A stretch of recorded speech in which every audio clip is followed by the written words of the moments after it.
Welcome, everybody, to the 90s First Podcasting Network. Thank you so much for listening. My name is Mike, and alongside my co-host Joe, we take you on a journey through the 90s content we have grown to love. Join us on our flagship show, the 90s First Show, where we take a deep dive into the first episode of 90s cartoons and TV shows. Then, on our At the Movies podcast, we take a look and review the 90s movies that we cannot stop watching. And finally, we have Test Your Might, a debate show on the current video game news. If you would like to connect with us, please go ahead and follow us on our social media platforms at the 90s First. And you can also join our Discord server, the 90s First Podcast. Finally, if you would like to support us monetarily, we do have a Patreon. Please go over to our Patreon at the 90s First Podcast to show general support as little as $1 a month. So whichever show you are listening to now, Joe and I would like to thank you so much for listening. We hope that you have a blessed day.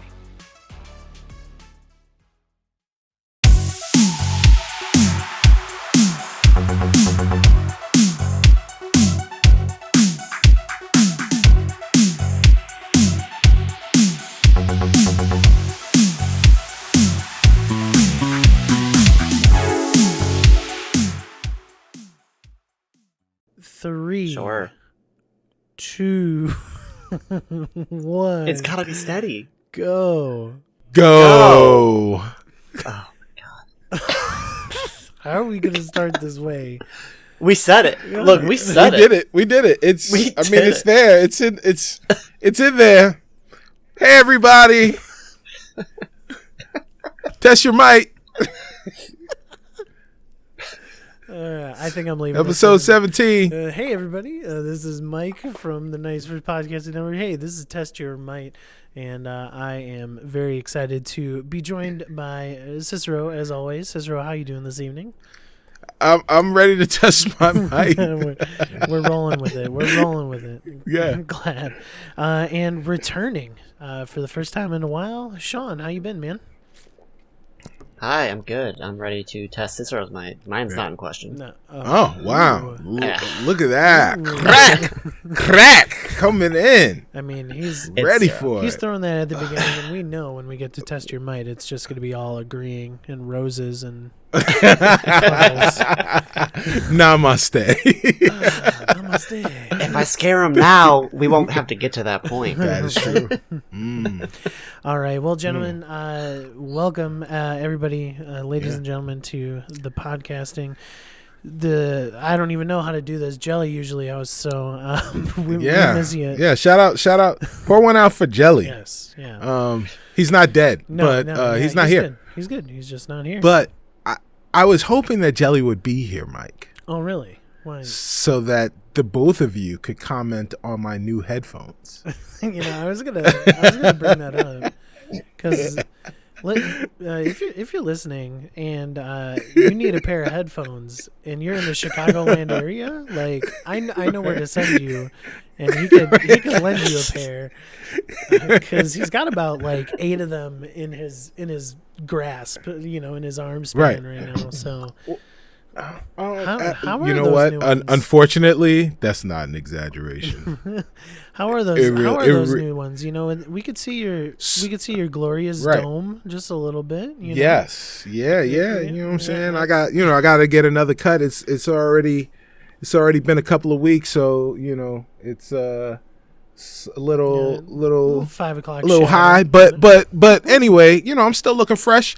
But yeah, so I got these as you may have heard last week, right before we started recording, I had a headphone tragedy, a headphone hiccup, headphone hazard, as it were, where one of the ears on my headphones, after 7 years, decided it had given up and enough was enough. One of the funniest things. He's just like, he's sitting there, just like one of his ears just falls off. It just flies. Right. Yeah. And so I needed another pair of headphones to replace those headphones. Yes. And I decided not to go with over-the-ear headphones, but to go with an earbud style. And these kind of look like monitors, so I feel like I'm a singer. I can throw one off, and get the ha notes. Ooh. And exactly. I hear you. So I hear you. yeah. So I went and did that. But if you need some advice on Bluetooth headphones, holla at your boy. Yeah. So Mike said 8 headphones. Let's see real quick. All right, let's see. All right, they're the old headphones. They're right over there. I won't grab those, but they're right there within eyeshot. I've got my VO headphones right here. That's 2. Okay. These headphones are 3. These are the earbuds that I was wearing last week but I use these for my VR. That's 4. These are the Amazon Echo Bud Bluetooth 5. 5. Okay. I think I'm close. These are some cheap Bluetooth headphones. 6. Okay. But they have the battery backup. They're pretty good. These are your Galaxy Buds, right? Okay. That come with the silver color. Yeah. Those are really nice. I like those. And these are the Galaxy Bud Pros, Galaxy Bud with the little kidney bean shaped ones. Yeah, so that's 8. There you go. Good job, was right. Great guess. Yes. Amazing. Holy cow! You didn't even look. You didn't even look at the jar, and you got it. Right. Okay. I might have to retire. Right. Actually, no. I'm going to buy a lottery ticket. That's what I'm doing. There you go. All right. Anyway, listeners, thank you so much for tuning in. You heard the bumper at the beginning of the podcast. We are the 90s First Podcasting Network, and we're all on our socials at the 90s First and our Patreon if you want to go ahead and support us monetarily. So let's get into it, gentlemen, with the question of the day. What is your favorite Christmas movie? We'll go Sean's way first. Sean, what is your favorite Christmas movie?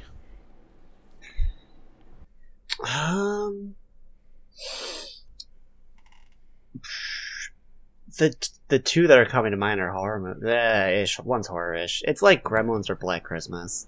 Okay. All right. Which are like set during Christmas. They have some themes, it's explicitly Christmas. Mm-hmm. But it's not like a classic necessarily. I'd call Gremlins a Christmas movie. I haven't seen Black Christmas. This is true. Yeah. Okay. Gremlins, good choice. Very good choice. Mm-hmm. Another 80s film. Cicero, what you got? Favorite Christmas movie? Favorite Christmas movie, the movie that makes it feel most like Christmas, would have to be the, what is the name of this movie? It's, Ebenezer Scrooge. It's, Christmas Carol? It's a Christmas Carol. This one with Alistair Sims. This is one that me and my family would watch every year. It's so old that it was in black and white, and then they colorized it, and so now the colors look like someone took crayons and they just colored everybody in with crayons. But it was like remember in 2nd grade, there was the girl that was really good at coloring, and she would have like shaders and stuff like that. Yeah. Like that really super artistic girl. That's the type of coloring that is done there. So it's really well done by a 2nd grader. Okay. Coloring, gotcha. But Alistair Sims, yes, A Christmas Carol. All right, gentlemen.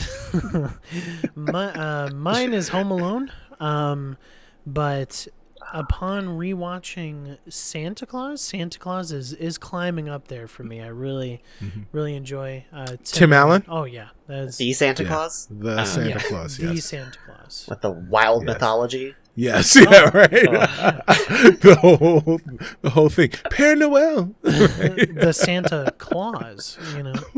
Yes. Anyway, no, I love Home Alone. I cannot. I'll watch that. I'll watch that movie year round. I mean, it's just such good slapstick, like Three Stooges comedy that I just love it. So, the best scene, and then we'll move on. But the best scene is when Marv has the tarantula on his face, and he just he freaks out. It's just hilarious. Anyway, favorite Christmas movie. If you guys listen to the podcast episode, let us know down in the comments, or let us know on social media. time for what have you been playing?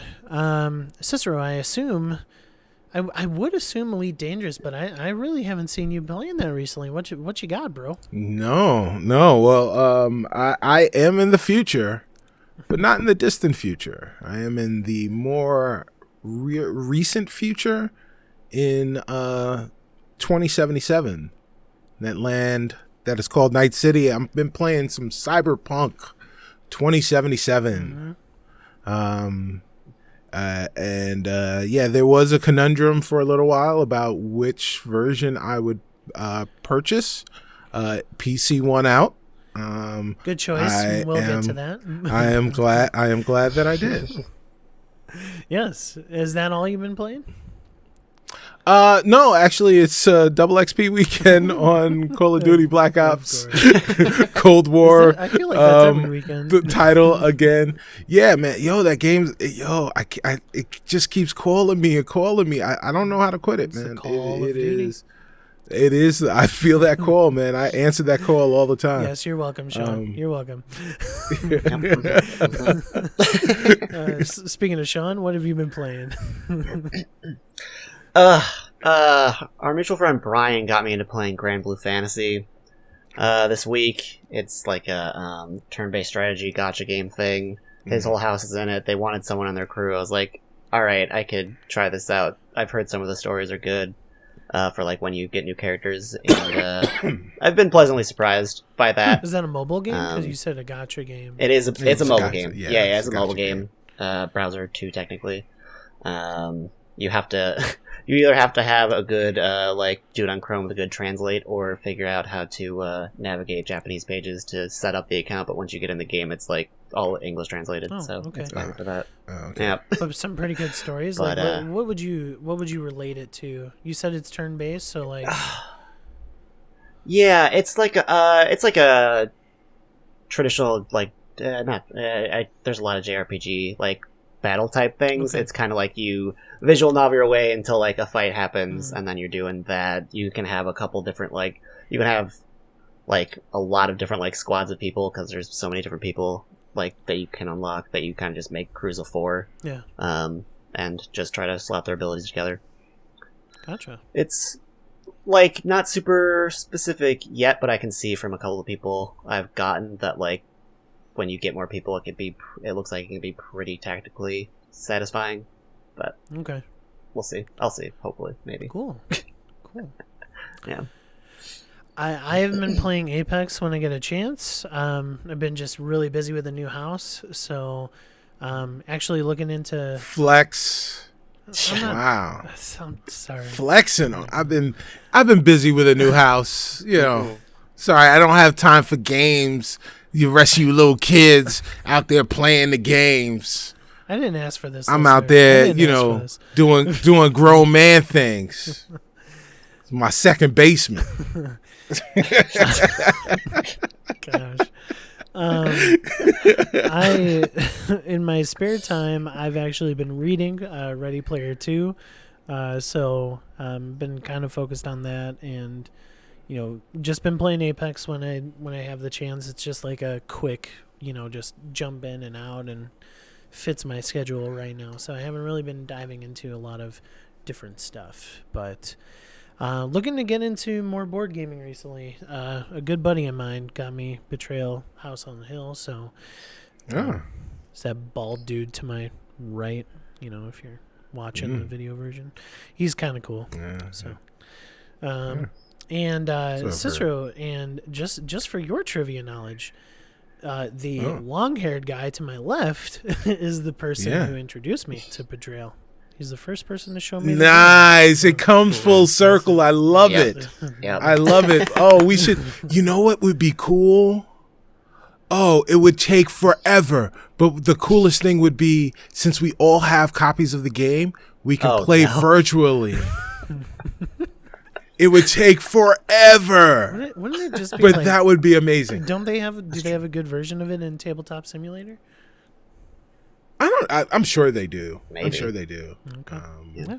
We could do that because I got it. We could do that. All right. Well, it is time to jump into the news.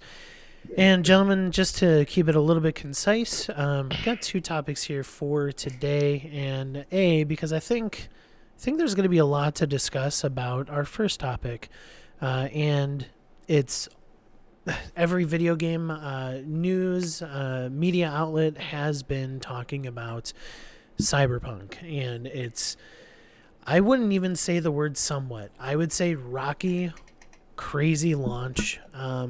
The word somewhat does not even describe, it doesn't even bring it close to it. So Cyberpunk has just been railed in the sense of the last gen now, the original Xbox One and the PS4 versions. It has not been pretty on those consoles. It's virtually unplayable. In fact, IGN released their official review of those versions today, and it got a 4. And it said, and they literally said, do not play it. It is, and the PC review by Tom Marks, shout out to him. I love his reviews. He's probably my favorite reviewer right now out there in media industry. But he gave it a 9, but he reviewed the PC version. And so let's go to Cicero first, because you are playing the PC version. Can you talk a little bit about the disparity, even though you haven't been playing on console, but you've seen it around the internet? Yeah. Oh, yeah. I've seen her. I mean,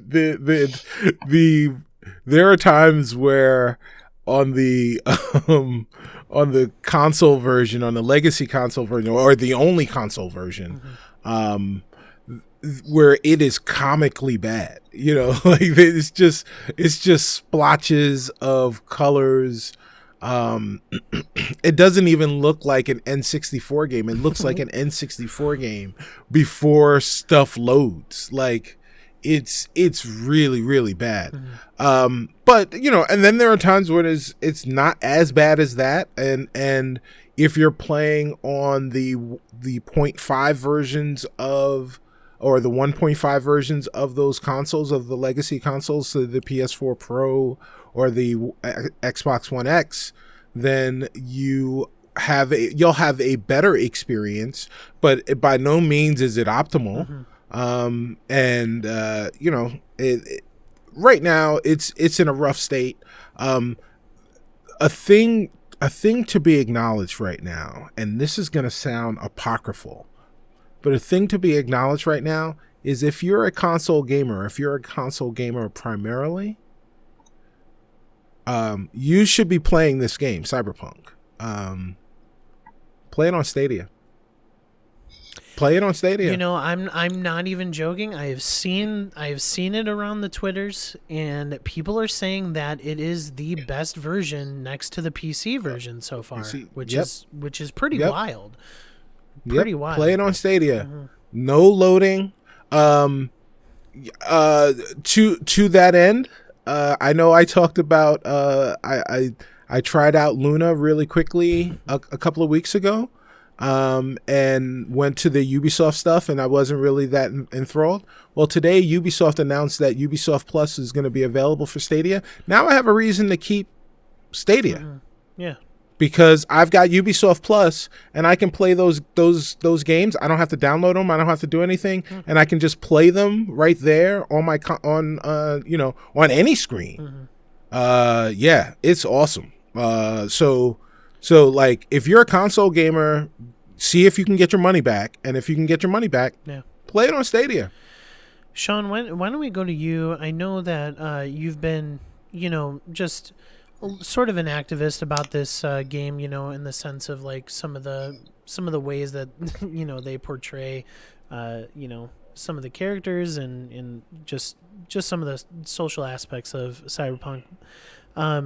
But like let's take it from the angle of what are your thoughts on this launch, and like just how rocky it is, in the sense that the lack of transparency that Cyberpunk had, or CD Projekt Red specifically had, about the launch here.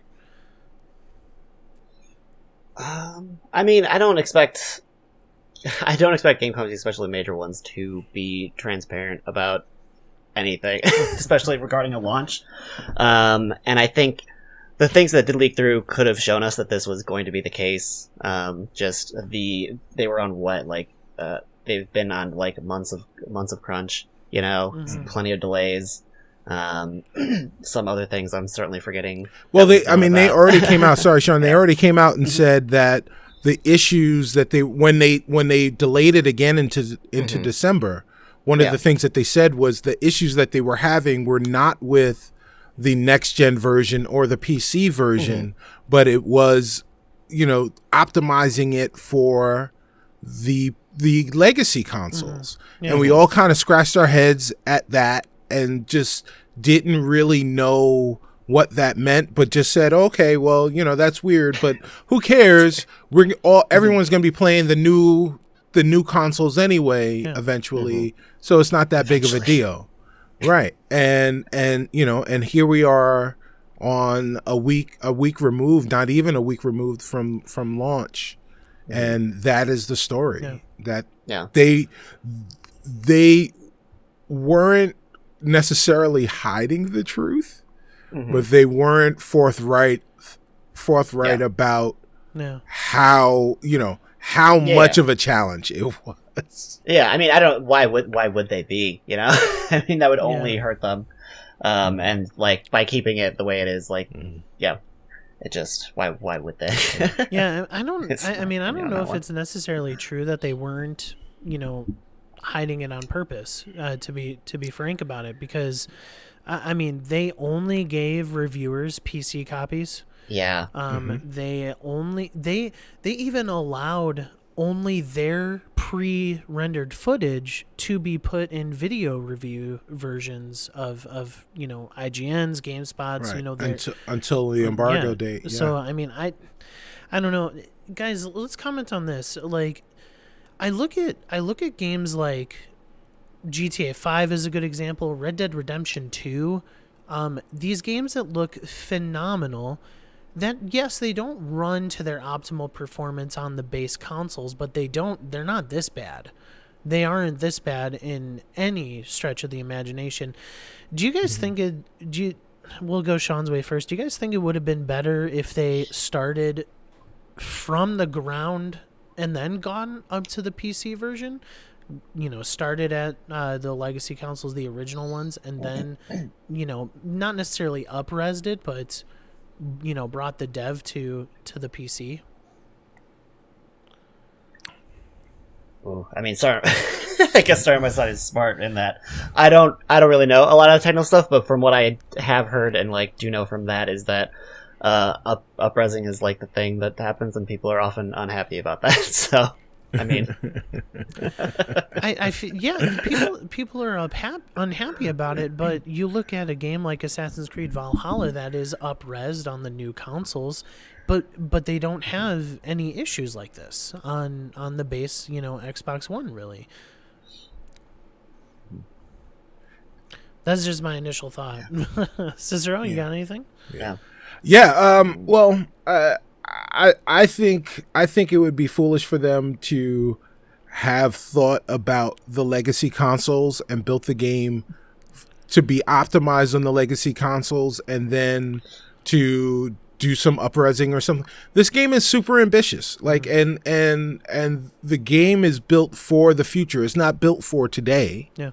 Right? This game, like The Witcher 3, The Witcher 3 is still selling. People are still actively playing this game. That game is 5-6 years old. So they're building this game with the hopes that people are going to be playing this game 2, 3, 4 years down the line. And so from their perspective, this is a bad start, but I think all of this stuff is important to us right now because we all want to play this game. I think this story is important because the game is so good. Right? If the game was crap and it played like crap on the old consoles, people would say that's terrible, but you dodged the bullet. Yeah. But the game is great and everyone's been excited and people want to play it.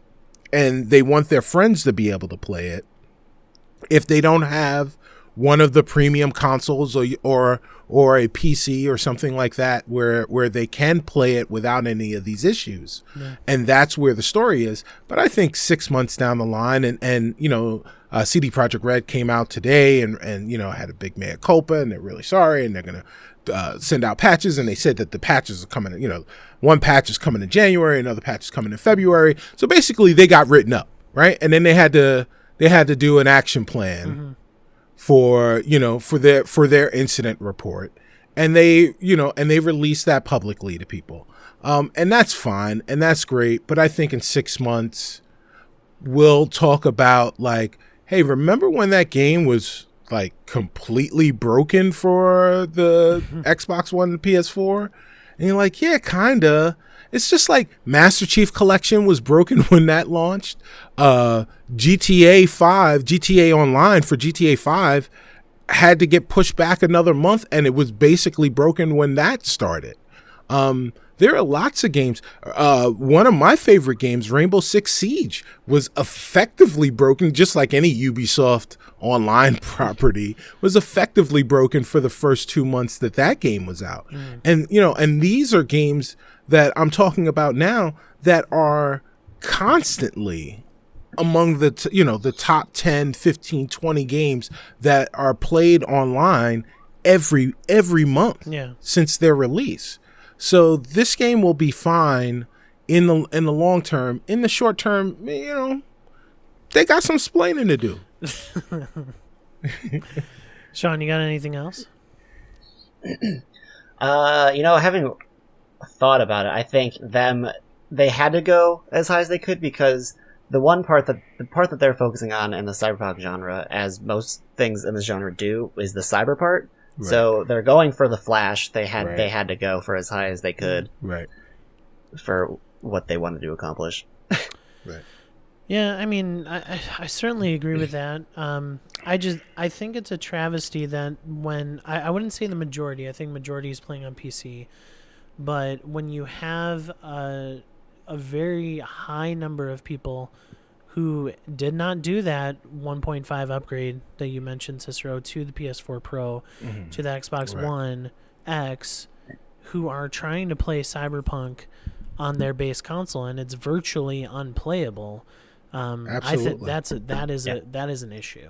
Especially it is an issue. Especially when you have it is an issue. Especially when you have giants like Red Dead Redemption 2 that worked.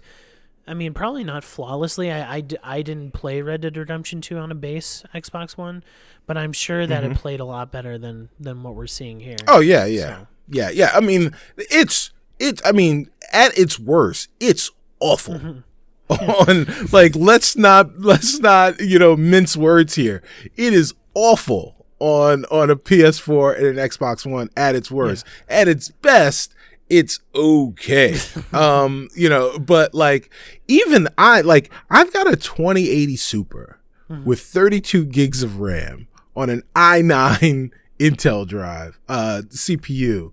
And I've had, when I'm going to sit down in a transition, it drops down to 20 frames a second. Wow. And I was getting 42 frames, in the mid 40s frames a second on ultra settings, and I moved them down a little, and then I'm in the 50s. So I've got a high powered PC, and with a top notch graphics card, not the top of the lines since the 3000s have come out, but even I can't run this at ultra settings. That's crazy. So, yeah. So, and I'm still not getting 60 frames. Yeah. So, this game is a beast.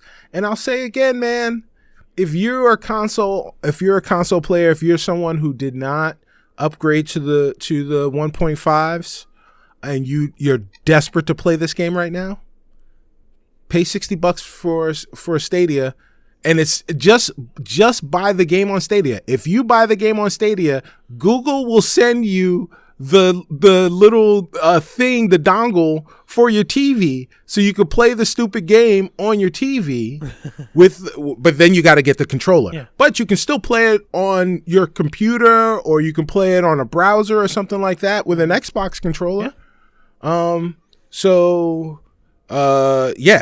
$60 you can play Cyberpunk immediately. No. You don't have to download it. You don't have to worry about updates. You don't have to do any of that stuff. You just play the game.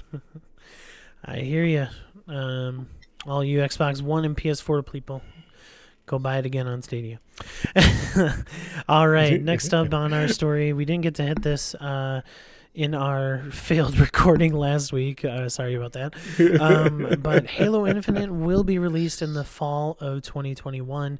In their announcement, 343 did announce and show the first ever multiplayer map for Infinite, which looks pretty sweet.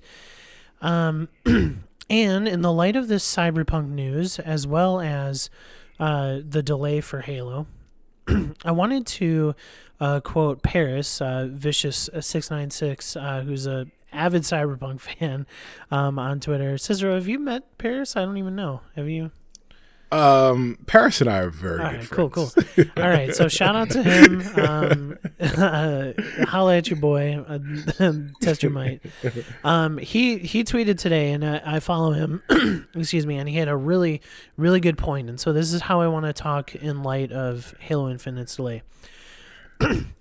Paris says, with Halo Infinite being delayed until fall, I'd also say that if the Xbox One isn't cutting it, making the hard decision to make it Series X and S only is ASAP need to happen.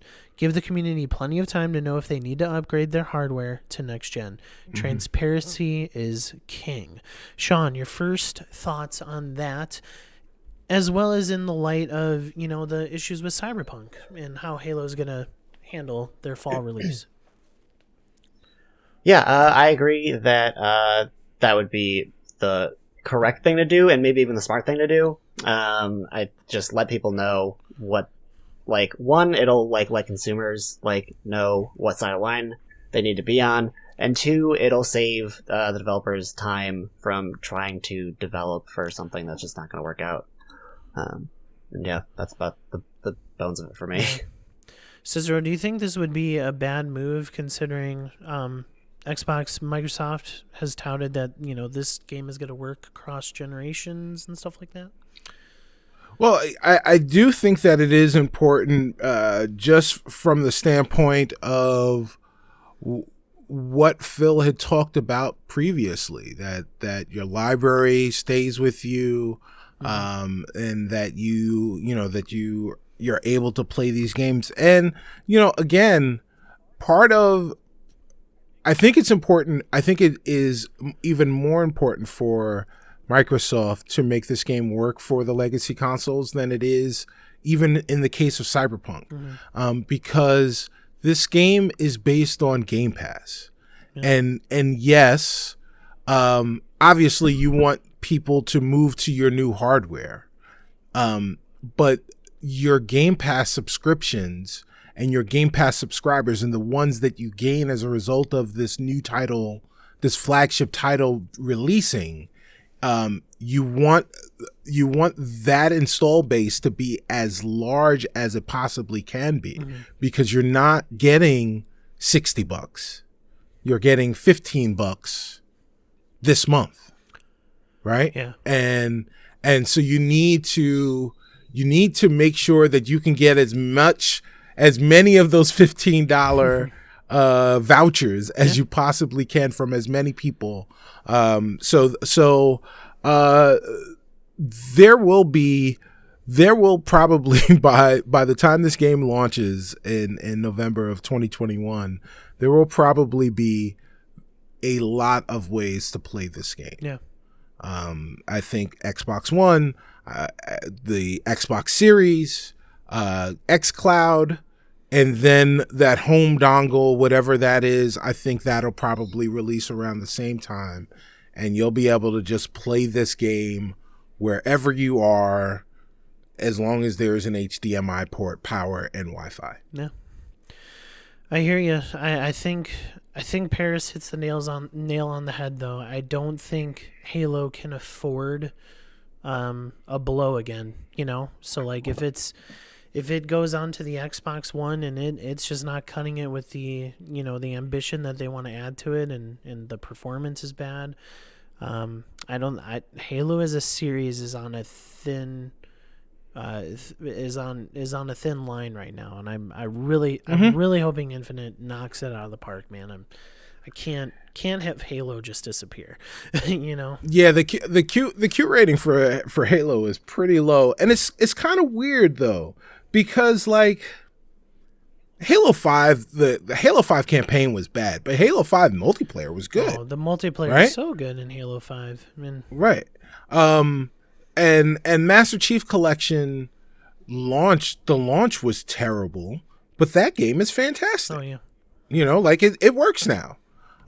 So it's funny how I think you're right in like if you test the room, people would be like, "Oh, Halo, man, if they screw this one up, I'm done." Yeah. And they haven't really screwed much up. Yeah, crazy. Like look at that versus Mass Effect, right? Like Mass Effect, the third one was kind of meh. Then Andromeda came out, and that was extra meh. It shut down an entire studio. And now Mass Effect's coming back, and everybody's like, yay! And and there's very little of that same trepidation with Halo. And I don't understand where that comes from, but I know that it's real. Yeah. Sean, anything else? No. Sean's an avid Halo fan, plays every night. Yes, absolutely. Absolutely. He's kind of bum puzzled. Yeah. No, you're right. I mean, Halo 5 has a great multiplayer. Master Chief is now in its fixed and wonderful state, being able to play multiplayer for all the Halos up to Halo 5. And I just think Halo Infinite has such a promising future, especially with multiplayer being free for everybody for that, and hope it knocks it out of the park. Gentlemen, are you ready for rapid fire? Crack. Yeah. Oh yeah. All right. Yeah. Sure. Rapid fire is supposed to go quick, and yet it is 11 o'clock at night, and I am dragging. Anyway. Cicero, Xbox, PlayStation, and Nintendo are getting together to build a better and safe environment around gaming. What are your thoughts on this? That's terrible. No, it's great. I mean, I don't know what it is, but yeah, sure. I should be allowed to be able to play things. I should be able to do a thing that I enjoy that doesn't hurt anyone without having to feel bad about it. Yeah. Right? So, and if people are actively trying to make me feel bad while they're also doing the same thing, those are not great people. and the gatekeepers should do something about that to make it better and safer and healthier for everyone involved. Yes, I agree. One moment on gaming Twitter, you will understand why this is a necessity. EA will be EA will be acquiring Codemasters, creators of the Dirt series, for $1.2 billion. Sean, what are your thoughts? Sure, let's throw some money around. Give EA something else. It's fine. Whatever. Oh, man. All right. Cicero, Immortals Phoenix Rising is being a little overshadowed by Cyberpunk, but to many has been a pleasant surprise. Gonna visit this game at all? No. It's kind of, everyone's kind of saying that it's a Breath of the Wild clone, just not quite as good. It's still very good. Mm-hmm. But as I've said before, I ain't got time in my life for more than one open world game a year, if that. So Cyberpunk is it. All right. Well, I will be getting Phoenix Rising on sale at some point because I'm interested. Sean, the Game Awards was last week, and you played this game to death. No, you didn't, but I'm still going to ask you the question because it's your turn. The Last of Us Part 2 is named Game of the Year. Does it deserve it? I don't know. It's not mine, and I will say it's not my Game of the Year, and also it didn't deserve all of the awards that it got that night. Okay. Not that it deserves some of them, but not all of them. Probably. Gotcha. Okay. Probably. I do know the original Last of Us was one of your favorites. I remember you talking about that back in Yeah. high school when we were. Yo, we went to high school. Wow. Together. Wow. The Not Last of together. Us was. Oh man. Wait. You guys played The Last of Us in high school? No, that was definitely in college for me because I was in Ohio, or at least when multiplayer happened, I was in Ohio. So. What? Somebody Google when Last of Us came out, and I'm telling you. Sorry. I'm telling you, I think it was before 2010. No, it wasn't. 2013. Okay. Yeah. My All guy. right, so, Yeah. That was Yeah. all right. deeply later. Yes. Yes. Maybe I'll see you guys maybe later. an Uncharted game, right? Exactly. Perhaps. Yeah. It might have been an Uncharted game, but yeah, Mhm. I was about to leave because someone's gonna call and say, "Hey, you playing around with little boys?" 'Cause if you were in high school when The Last of Us was out, Look, holy We crap! honor our elders' opinions. You need to stay. Right. Hey, I mean, okay, we were 3 years removed. I mean, they were pretty close. Yeah. Wow.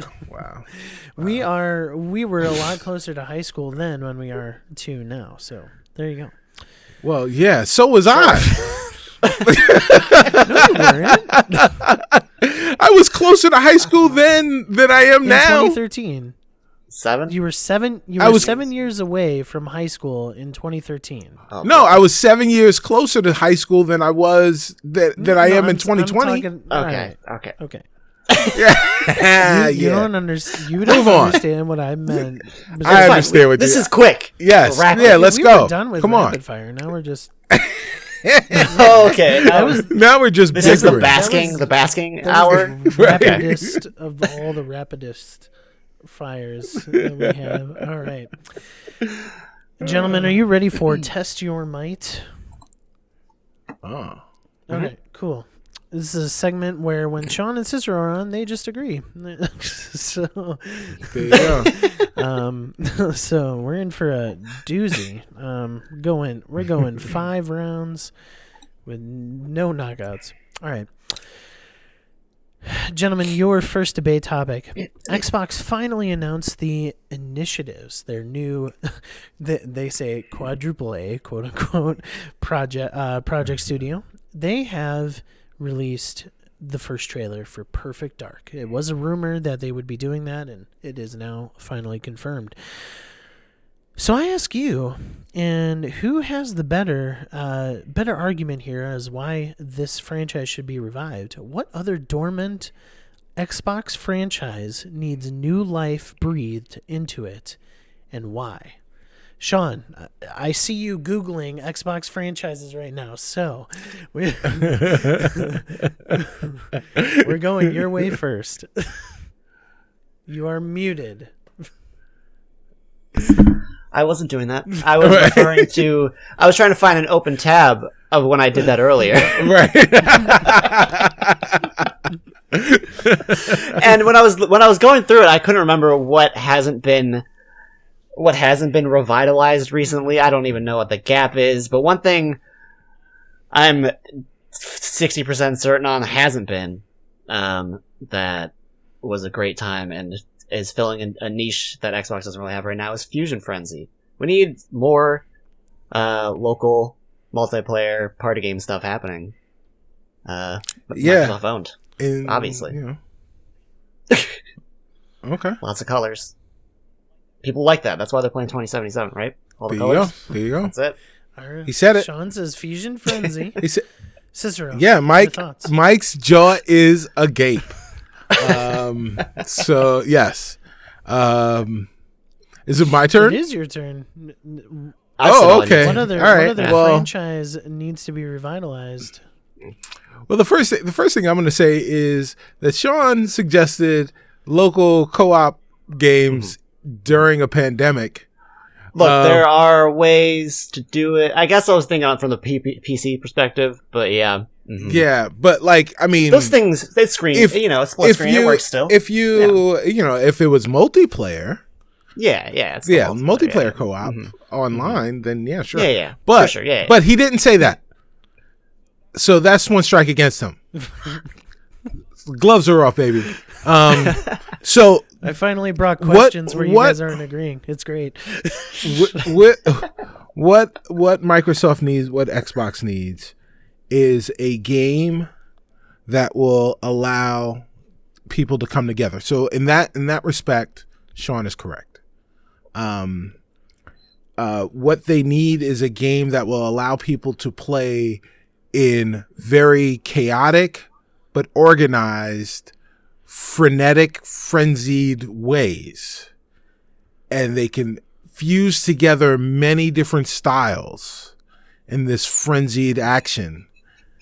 In one of the original Xbox Live titles, Crimson Skies, that fuses together steampunk and flying I literally thought into a multiplayer shooter. Right. I love the game. I love it.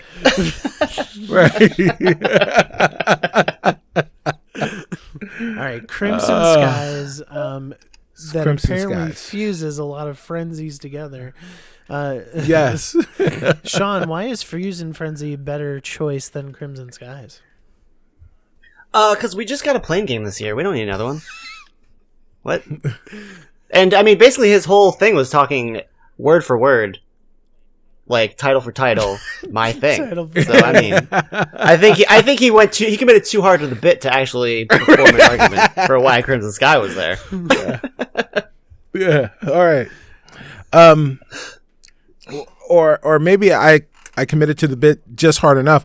The thing about Fusion Frenzy is that it's local co-op. It's about hand smashing and doing all of these timing things that the latency of online will disrupt. And that is why it's a local co-op game. That is why it was never developed or became an Xbox Live game, even after Xbox Live grew to dominance.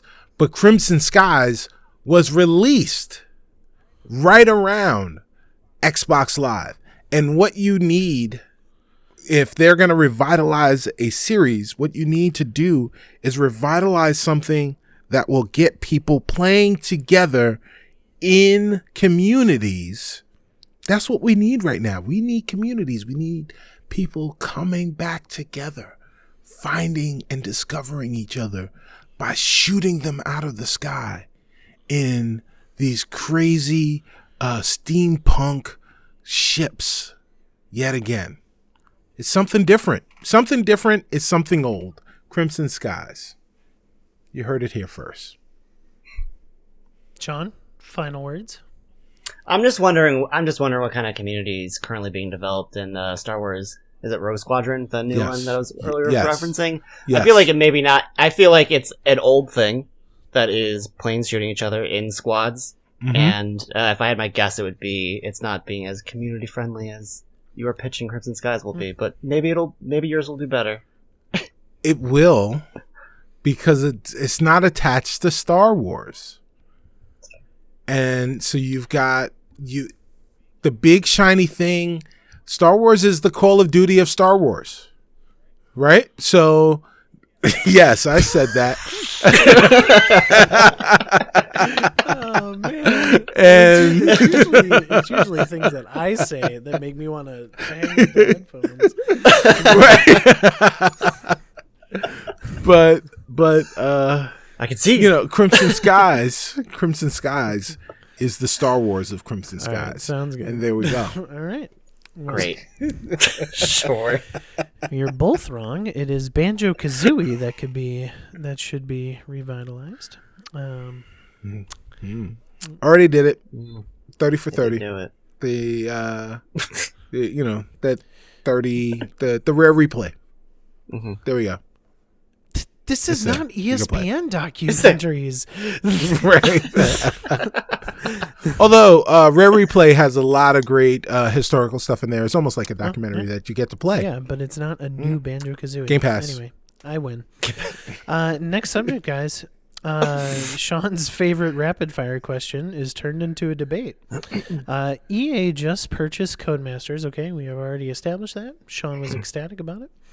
But Take-Two, owners of Rockstar, I believe, and 2K, I believe, as well. They were in line before EA to buy them. So, did Codemasters go to the right publisher, or should Take-Two have taken them? Cicero, we start with you. No, I think they went to the right publisher. I think what's going to happen with Codemasters is they're going to use that technology to make a new Need for Speed game. And I think what we're also probably going to see is a legit simulation NASCAR game to go to EA Sports. And EA's the company that knows sports, save basketball. But they know sports. They've built relationships with all of these different leagues. Even over Take-Two, who owns 2K Sports. I think they're the right team to do this. I actually see some big projects coming out of this merger. Sean, your rebuttal.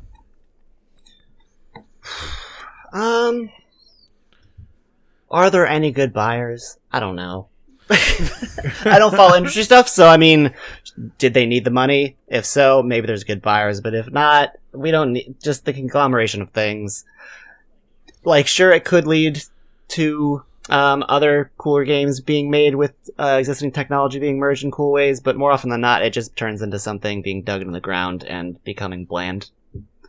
Why have this happen to another, I'm assuming, beloved franchise? Good assumption. Which beloved franchise are you talking about? Dirt. I don't know. Dirt. Obviously. I don't know. Why are we talking about it if people don't care about it? I don't know. I now realize how much of a slam dunk that was. Whoever took EA and just put two and two together.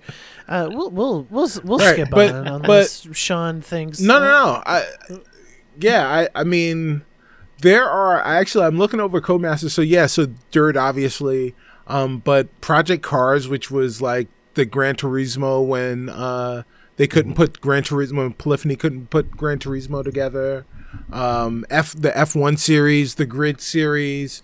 Dude, actually, now that I'm thinking about this, we could get a new Burnout game with the Grid engine in the Burnout game, and like Criterion and Codemasters could get together.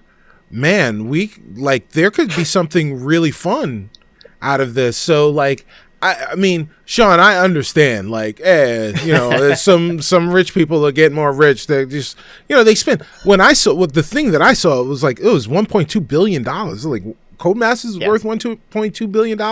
But hey, if it was, it was. But I think we could get some really awesome games out of this. Boom. EA was the right people, because they've got the titles, they've got the legacy, they've got the relationships. I won. If they have the will, you win. But yeah, I don't think they just spent $1.2 billion. Yeah. That'll motivate you. Yeah, I mean, I don't know. Okay, sure. I don't know. Both of these companies are pretty strong case. Pretty microtransaction heavy, and I don't see Dirt doing that. So I think I hope that they do not get the EA big boss. You got to do things our way or the highway type deal. So I'm on Sean's side just a little bit here, even though Cicero clearly won that debate. Anyway, next debate that is not actually a slam dunk, so you're welcome, Sean. Telltale didn't surprise us with an upcoming announcement at the Game Awards. It was somewhat of a rumor that I saw swirling around. So I ask you guys, what IP deserves the Telltale treatment and why? Sean, will go your way first. Pitch me a IP in a Telltale game style. Here's the thing. I told you before the start of that tonight my role is to be the buzzkill, and these three things are gonna be why. Can anything be Telltale-ified anymore? Telltale collapsed. Right. It's been bought out by someone else. There's a new head, and we found that the way that Telltale was being run was not working. I don't know if new franchises can be Telltale-ified, and I don't know if they should be. Telltale took like the genre in like a big step forward in a way, but then kind of towards the end of its life cycle, it was kind of stagnating. And since then, in the years since like Walking Dead came out, there have been plenty of other games taking us forward past where Telltale was. I don't think we need to. And the new Telltale should do, I don't know what it'll be, but hopefully it's what Telltale did in the first place, but it's not going to be what we think it is, hopefully. So. But what cool thing do you want, Cicero? Okay, then. I think we have a new argument, right? Like, we've got a new argument. Like, is it, should Telltale even try and repeat their own success? As opposed to what should they be? Switch the question on me. Yeah, Switch it up. yeah. I'm doing that. Calling audible, Omaha. So I mean, I do think that there is room for this company. What used to be Telltale, what is Telltale now, to look at some of the games that have come since then. And see the things that they have done and take their time to show that they're the kings of the genre and take it forward even further, right? Like, it's not about going back and doing the hits. It's about going back and saying, look, we were the goats of this and we just got a little overzealous. But now that we've refocused, we're gonna show you that we're the goats, and I think that they are in a good position to do that. I don't know what that looks like going forward, but there are so many different games, genres, pieces of media that could get that treatment. You know what would be awesome? Here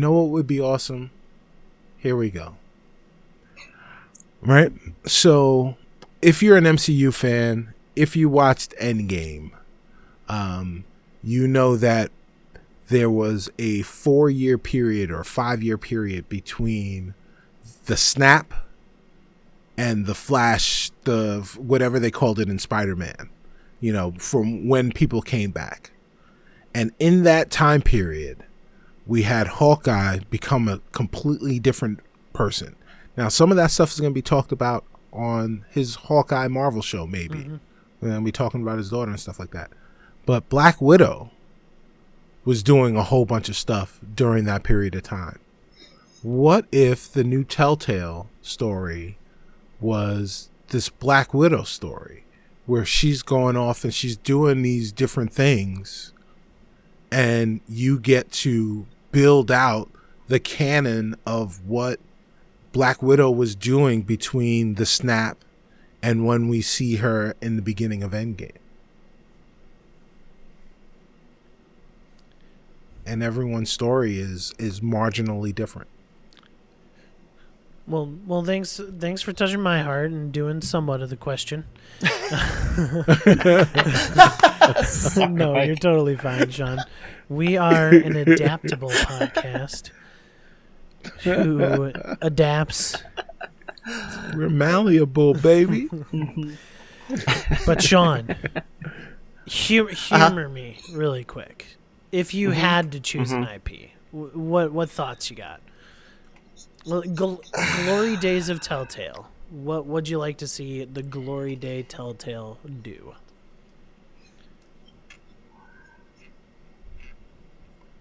Well, I kind of thought my original thing gave up, so you gotta give some time. We could get back to it if you need. No. I mean, I do like the pitch of the filling and the things, even though that seems unlikely to happen because of the grip that the MCU has over its stuff. But maybe now that they're past that phase, they'll be okay with having like everyone have their own story, sort of a situation. Yeah. I don't know. I'm trying to think of something a property that I care about that hasn't been like closed or has a big gap like that, and I can't do it right now. I'm sure it exists. No worries. Yeah, think of something and then get back to us. All right, gentlemen. Sure. Disney investor call was insane. I don't know if you guys saw any of this, but I was freaking out. I was at work. Everything was announced. I was at work, and I was just like twittering during work, and I saw all the tweeters, and it was what is so happening? Good. So many announcements and things to look forward to. What video game franchise would you want to give over to Disney to create a series or movie out of for release in Disney Plus, day and date, in theaters or whatever? What video game franchise do you think Disney would be able to take under their wing? Cicero. Well, first of all, hang on. Sean, do you have an answer for this? Yeah, of course I do. Of course I have an answer for this. I had an answer last time.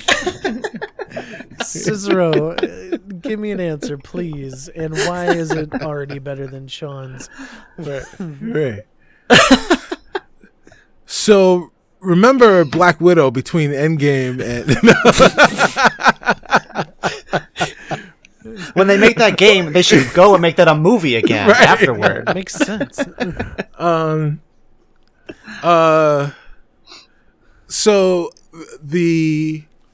I think where they should go back to, believe it or not, they've tried this a couple of times, but I think they should try it again because the technology has finally caught up to them where they could do something cool. And go back to the world of Tron and make a new Tron video game that No. just switch it. It's got to be a game first, I believe. It's got to be a game? Game is being made into a Disney Plus series. Right. Oh, we want the game to be made into a Disney Plus series? Mm-hmm. Same answer. Tron. Like, duh. I would love. It was first a movie that they turned into a game. Choose something else. No, wait a minute. No, what do you mean? So you want me to take a non-Disney franchise and give it to Disney? They've got enough stuff. They don't need anything. They don't need any more stuff. Wait a minute. Why does Disney need more stuff? They don't. It's just the fun of the question. It's too dark to be fun. I don't know. At this point, Mike realized he made a mistake. No, I made a mistake going to you first. Sean, what's your choice? Gosh. Do you really think I wouldn't have led with, do we need to give Disney more things? But I do have an answer. Thank you. Right. My gosh. Darks, no.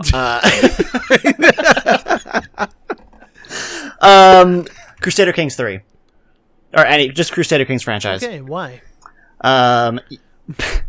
Because there's a lot of the thing of that is just the machinations that aren't necessarily like, it can be dark, but a lot of the ways people, at least in my sphere, enjoy it are just like looking at the ridiculous things that these people do. Often like, that they're bad people, but like it's in a way where you can kind of laugh about it. And I can imagine Disney taking it, if we have to give them something, give them something like this, where when they cutesify it, they can even maybe use, it's already about royalty, they can use their princesses or whatever, or take like their evil princesses and throw them in here and try to just make a like either intrigue or just like a web of relationship type story that's about like pratfalls and like classic tragedy, like Shakespearean tragedy and comedies, that they can kind of do whatever they want with, because that's what the game is. You kind of just turn it on and see where this pseudo history goes. I like the connection. Cicero, did you think of a real answer? A real answer. All right, so here's a real answer for you. One of my favorite nerdy games of the Nintendo era was from a Japanese publisher called Koei, and the name of that game is Nobunaga's Ambition. So I would love... And so Nobunaga's Ambition existed in the same world and universe as Romance of the Three Kingdoms, which was also produced by Koei, and they just kept producing a lot of Romance of the Three Kingdoms. But I would like for Disney to revive Nobunaga's Ambition as a real-time strategy triple X game, or is it 4X game? Where you explore the blah blah blah blah, all the X's. Not like that, Mom. But then they also Disneyfy it a little bit and make something really awesome that will allow people to learn about feudal China and the goings on of these well, I guess that was feudal Japan and the goings on of feudal Japan. Learn some history and get some learning in you. Get some learning. Disney. All right, guys, listeners, you have heard the pitches after Cicero chose a movie that they already made. So, and then picked a game to make into another game. Right, yes. So, moral of the story, listeners, is that in 3 years' time... It should be historical drama. Exactly. Right. In 3 years' time, watch out for the Black Widow game to be turned into a Disney Plus series. Oh, man. Anyway, good answers, gentlemen. Our last debate... Were they? No. Well, Sean's was. Yours wasn't. Your initial one wasn't. Your second one was great. Good job. Gonna learn today. I did it. Learn some history today. Anyway. Oh my goodness. This is off rails. I think we need jelly. I think we... All right. Gentlemen, it is our weekly fight, our weekly bout. Two video game characters go toe-to-toe together. Who do you got? Sean, we're going your way first. You get to choose one of the fighters, and you choose why he defeats the other. And this week, we are going in lieu of the Perfect Dark announcement from the Game Awards. We are going covert ops. We are going silence. We are going stealth. Sean, in a fight between Solid Snake and Sam Fisher, who do you got? Solid Snake. Yeah. Why? Oh, I also have to say the why. Yeah. The why? I don't know a lot about this Sam Fisher guy. Maybe that's a sign that he's a good spy, I suppose, or covert ops person. Me not recognizing who he is. I know who he is. I just haven't played the games. But Solid Snake's got the tools. He's got so much experience. We've been through like decades of his life and his clones to back him up. In worst case, he could always throw some convoluted monologue at Sam Fisher and get him to go to sleep, and then take him out if the hold doesn't work. I like it, and so does Cicero. Cicero, is this one of the classic? You're just gonna give up before you argue? Oh, damn it! I'm gonna try. All right. I'm gonna try, but nothing beats monologuing someone to boredom. Oh man, Cicero. Oh, how does man, Sam Fisher destroy Solid Snake. So Sam Fisher is no nonsense. First off, we don't know who Solid Snake is because is he Solid as Snake? Is he Liquid Snake? Is he Snake? Is he Reptile Man? Like, we don't know. He feel asleep. This is not cool. There are way too many of them, but it doesn't matter because Sam Fisher doesn't need a cardboard box. Sam Fisher will lurk in the shadows. Sam Fisher, what's that behind you, Sean? Sam Fisher. Oh no. Yeah, exactly. Oh. Exactly. You don't know where he is coming from. Listen, it is apropos that Kiefer Sutherland wound up taking Michael Ironside's spot as the voice of Metal Gear Solid Snake. He took David Hayter's spot as Solid Snake because they wanted him to be like Sam Fisher, because Sam Fisher was the inspiration for Jack Bauer. Even though his name is JB like James Bond, it was actually Sam Fisher and his ability to be the most espionage of espionage people. I'm trying to monologue you to death. Yes, Sam Fisher is amazing, and you know he's a super duper spy. Sean, rebuttal.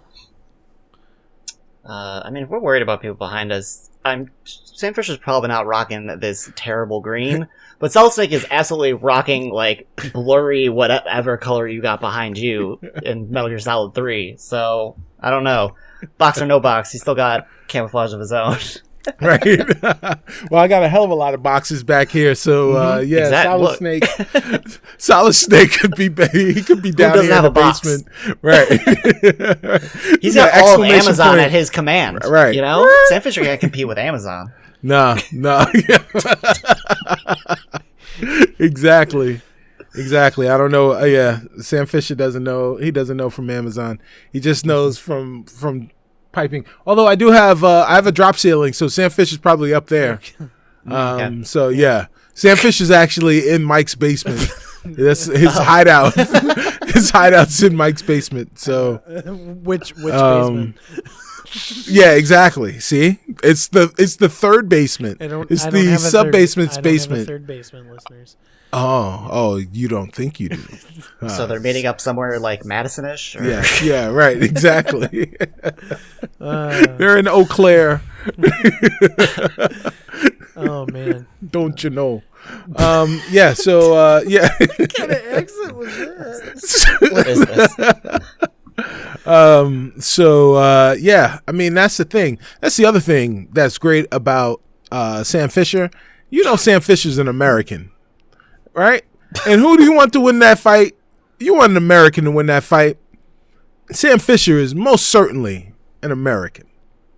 No comments on proclivities.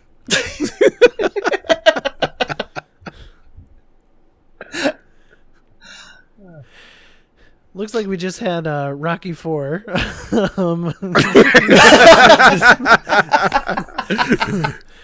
If he could change, and I could change, we all can change. That's a good impression. Oh man. Well, now you know what accent he's doing. Yeah. Solid Snake versus Sam Fisher. That was a good fight, gentlemen. I think the monologues might have taken it, but whose monologue? That's the thing. All right. Well, that has been Test Your Might. Another beautiful segment. Gentlemen, it's time for our leaderboard segment where we rate the top 5 games of a certain subject. And this week, we return it to what was supposed to be last week's topic until somebody deleted their audio. Was not me. It was totally me. The top 5 games with snow. Cicero, we'll go your way first. We're suggesting 3. Sean, you haven't been on since we changed the rules. We are only suggesting 3, and then we're picking from the 9 that we all have. So, for our top 5. So, Cicero, do you remember the ones that you were supposed to say last week? I mean, I said them last week. Maybe I'll say them again this week. We'll see. Who knows? You have better opinions now. Mm-hmm. So yeah, see, there you go. Exactly. He's a week wiser. I'm a week wiser. You've been sharpened by our recent fights. Yes, so. absolutely. Absolutely. Cicero, what you got? All of those things are true. So whenever I hear snow, the first thing I think of is the seminal title from EA Sports Big, SSX. And I'm going to go with SSX Tricky. Okay. Because it's got the incomparable Run DMC. Shout out to Jam Master J. In the title. No, Jam Master J doesn't, but DMC does. Yeah. He made sure to mention that last week when we were recording. Yeah. I was trying to, I was saying I was trying to be humble, but all right then, fine. But anyway, SSX Tricky. Another game with snow. It's apropos that we talk about it. He monologued me to sleep. It is Solid Snake in Metal Gear Solid, the original Metal Gear Solid. Took place in a lot of snow. Yes, it did. Great title. Another snow game is let's see. Steep. I will pick Steep. It is a Ubisoft snow sports game. It's actually not that bad. If you can get it for like $15 or if you've got the Ubisoft Plus, which is $15, you can play some Steep. All right, there you go. So according to Cicero, it's not making our list. Maybe he just has a low opinion of snow games. He's like, there's 2 good ones, and then after that, who knows? Snow's bad for video games. Sean, you have some snow options, huh? I do have some snow options. I have Breath of the Wild. Snow is an important part of why that even is good in the first place, with having to prepare for your trip and such, because it gets too cold. Okay. Yeah, I was breathing. I heard the intake. I was like, all right, let's hear what's up. Outer Wilds. It's incidentally got some snow, but that is also kind of important to its mechanic of having a bunch of different, wildly different worlds with their own thing going on. Would not be an episode without and then Outer Wilds or Hades mentioned from Sean, so we're good. And then another throwback to a thing that's going to get shot down, but I believe in it. Mario Kart Double Dash has a couple ice levels, and it's beautiful. Why would that get double dashed? I was typing it. Why would? Because we, in our previous arguments about which Mario Karts are superior, I'm often voted down. Whoa! I agreed with you. Yeah. Did you? It was you did. jelly. All right, never mind. It was like Mario Kart 64, because that's the one I grew up playing. Anyway, we love you, Jelly. Miss you. All right. I am having a hard time remembering my third option from last week, but I do remember 2. The first one is Rise of the Tomb Raider. Rise of the Tomb Raider is, once again, Tomb Raider is one of my favorite series. The remakes, not remakes, but the reimagining, so to speak. Tomb Raider 2013 is one of my favorite games of all time, and Rise of the Tomb Raider just did it even better and bigger, which was amazing. So I have that one. The other one that I remember was Lost Planet. Do you guys remember that one? It was a 360 launch title, I believe, or just launch window, something like that. And pretty much the whole thing was in snow. So it was it was just a good experience, a good first-person shooter with some cool mechanics and cool monsters that you had to fight and stuff like that. So Lost Planet was really, really fun. Cicero, do you remember my third from last week?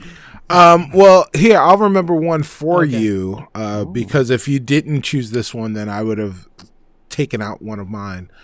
Forza Horizon 4. That was my third. I figured someone would say that. There you go. The other reason I thought Double Dash wasn't gonna make it. Right. I figured, I was like, someone's gonna put Horizon in. Yeah. Okay, that was my other. I do remember, so thank you for reminding me. So yeah, we got No gentlemen. problem, We got a sir. good list here. I don't know if you guys have the document up, but it's there for you to read and get reminded of. Cicero, put one on this list. Which one do you think needs to make this list here? I mean, if we're gonna talk snow games, it's got to be Tricky. It's got to be SSX. Shout out to Jelly, who talked about 720 and 1080. Yeah, that was it. Yeah, 720 is a skateboarding game. 1080 is the snowboarding game. Yeah, Yes. Yeah. All right. Yeah, I mean, Sean, do you really have anything against SSX Tricky? I think it's fantastic. Yeah, it was on a thing I thought about for sure. Yeah, for this. All right, sounds I'm in good. for it. Sean, what game needs to be on here? I think Metal Gear Solid. Okay. All right. Yeah. Sounds good. I would agree. I never beat the original because I grew up Oh man. I grew up where I just was not smart with those puzzles. And I was getting caught too much. So, but I do not disagree that it is obviously a classic. You guys, I'm Sean. I'm sorry. Can I put Forza Horizon 4 on here? Yeah. It's fine. It's fine. Cicero, you got any qualms of that? No, man. All Verizon. I love Horizon. Horizon 4. This is It would only be. Wait, I can make it. Well, there's one. Oh, we can't. There's if you just add a U in Verizon, this would be perfect. Yes.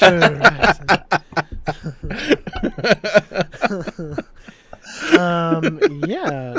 So Ladies and gentlemen, Mike has just written Verizon instead of Forza in our list. I did. Oh my goodness. Oh, you just realizing this now?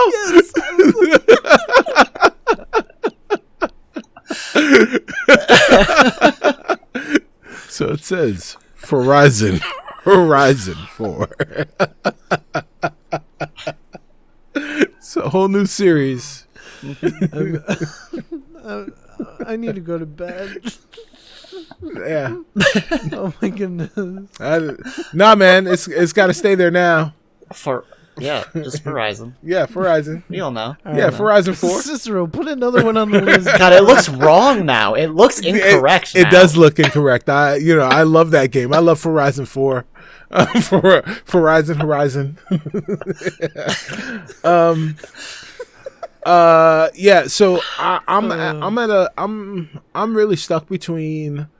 I'm gonna go with Rise of the Tomb Raider as something that I would advocate for. That game was fantastic.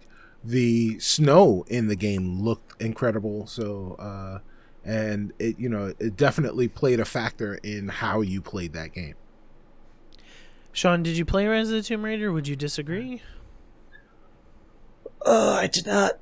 Okay. Oh man, it's really good. I will agree. So you won't agree? Yeah, I've heard that. I just never Okay. got around to it. There's so many So things. many Yeah, things. yeah. Your 100th run in Hades. How many runs do you have in Hades? Like 115. I haven't really been playing much lately. I'm like right at the end, and I've heard that it's gonna disappoint me. So Okay. No. I kind of It's still great overall, but it's like I heard that like the end of the narrative kind of undoes a lot of things I like about the narrative at large, Gotcha. but it's fine. Okay, so I'll finish it if someday. Rise of the Tomb Raider is on there, Sean, do you? I mean, most people regard Breath of the Wild as one of the best games of all time. Do you think this should be our last one on the list? Yeah, I mean, I'd throw Breath of the Wild up there. There's a couple other things I haven't played on this list, so if anyone pitches those, I'm free to do that, but I think Breath of the Wild should do it. Cicero, Breath of the Wild? Listen, it's one of the greatest games of all time. What do you be like? List of 5 greatest people of all time. Someone proposes Mother Teresa, and you're like, I don't know. Gosh. Yeah. All right. So we have SSX Tricky, Metal Gear Solid, Horizon 4, Rise of the Tomb Raider, and Breath of the Wild. That is our list of the top 5 games with snow. Love it. Thank you, everybody, for listening. This has been Test Your Might. First and foremost, Sean, can we still not find you anywhere, or... I'm actually findable now. I had to do I put myself through a whole, like, changing my internet identity for a bit a couple weeks ago, but it's not gonna make it publicly available yet. All right. Sounds good. So, I love it. I love it. Oh, man, that is so Brooklyn of you. So next time you're on the podcast, you'll be ready and willing to share? Okay. Oh, maybe. So, we'll see. Cicero, we could find you at Stubby Stan. What other things have you been up to recently? So a lot of podcasting on the Incomparable Network. So check that stuff out there. Also look for Discovery Debrief real soon. Life Things 2020. Goofy things have been happening, but lots of episodes of Discovery have released, and there will be episodes of Discovery Debrief, I promise, talking about all of those episodes. Yes. So look forward to those happening soon, as well as hopefully another podcast talking about one of my favorite shows of this past season, Lovecraft Country, another podcast review roundup of that series with some friends of mine. Before we end, I started listening to that Incomparable episode where you guys draft the first season's one that only got first season. So it's a good episode so far. Yeah. Right on. All right. Right on. It's long. There's a lot of people in it. There's 10 people. I was like, oh. Yeah, there's a lot of people. It's a big draft. Big draft. Anyway, this has been Test Your Might, once again, a 90s First Podcasting Network podcast, and we just thank you guys for listening. If you guys want to connect with us, hit us up in our Discord. We will link it down in the show notes below, as well as, at our social media. So we are at the 90s First on everything, Facebook, Twitter, and Instagram. And if you want to check us out on Patreon to show some support, then do so there. We don't ask you for that. It is just a general support if you feel led to. 2020 is a whole different thing. Take care of you and your family first. We're doing this all for fun. Guys, I think we're good. Sean. Thank you, Cicero. And we'll see you guys later. Bye. Peace.